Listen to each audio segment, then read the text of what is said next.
Albert Einstein once said, everybody's a genius, but if you judge a fish by its ability to climb a tree, it will live its whole life believing that it is stupid. Ladies and gentlemen of the jury, today on trial we have modern day schooling. Glad you could come. Not only does he make fish climb trees, but also makes them climb down and do a 10-mile run. Tell me, school, are you proud of the things you've done?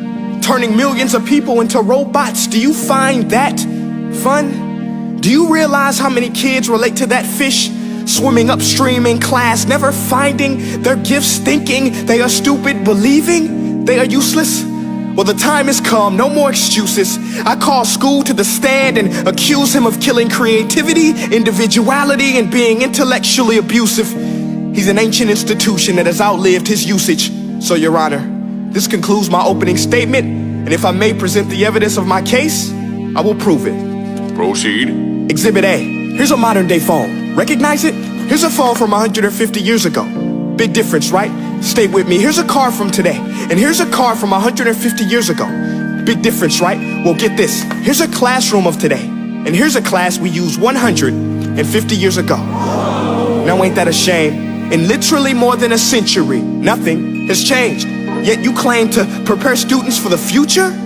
But with evidence like that, I must ask, do you prepare students for the future or the past?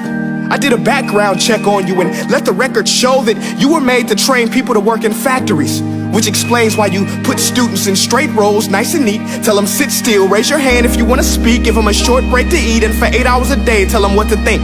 Oh, and make them compete to get an A letter which determines product quality, hence grade A of meat. I get it. Back then, times were different. We all have a past. I myself am no Gandhi. But today, we don't need to make robot zombies. The world has progressed. And now we need people who think creatively, innovatively, critically, independently, with the ability to connect. See, every scientist will tell you that no two brains are the same. And every parent with 2 or more children will confirm that claim.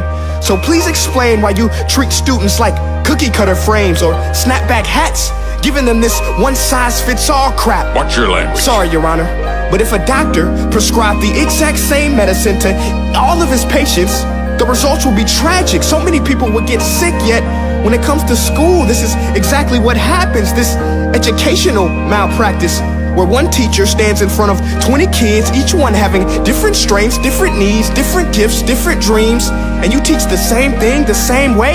That's horrific. Ladies and gentlemen, the defendant should not be acquitted. This may be one of the worst criminal offenses ever to be committed. And let's mention the way you treat your employees. Objection. Overruled. I want to hear this. It's a shame. I mean, teachers have the most important job on the planet, yet they're underpaid? No wonder so many students are short-changed. Let's be honest, teachers should earn just as much as doctors, because a doctor can do heart surgery and save the life of a kid, but a great teacher can reach the heart of that kid and allow him to truly live. See, teachers are heroes that often get blamed, but they're not the problem. They work in a system without many options or rights. Curriculums are created by policymakers, most of which have never taught a day in their life. Just obsessed with standardized tests. They think bubbling in a multiple choice question will determine success.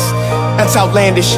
In fact, these tests are too cruel to be used and should be abandoned, but don't take my word for it. Take Frederick J. Kelly, the man who invented standardized testing, who said, and I quote, "These tests are too cruel to be used and should be abandoned." Ladies and gentlemen of the jury, if we continue down this road, the results will be lethal. I don't have much faith in school, but I do have faith in people. And if we can customize healthcare, cars, and Facebook pages, then it is our duty to do the same for education, to upgrade it, change it, do away with school spirit, because that's useless. Unless we're working to bring the spirit out of each and every student, that should be our task.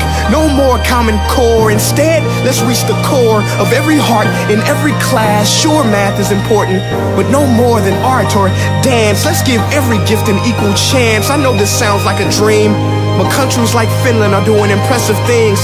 They have shorter school days, teachers make a decent wage, homework is non-existent, and they focus on collaboration instead of competition. But here's the kicker, boys and girls. Their educational system outperforms every other country in the world. Other places like Singapore are succeeding rapidly. Schools like Montessori, programs like Khan Academy, there is no single solution. But let's get moving, because while students may be 20% of our population, they are 100% of our future. So let's attend to their dreams, and there's no telling what we can achieve. This is a world in which I believe, a world where fish are no longer forced to climb trees. I'll rest my case.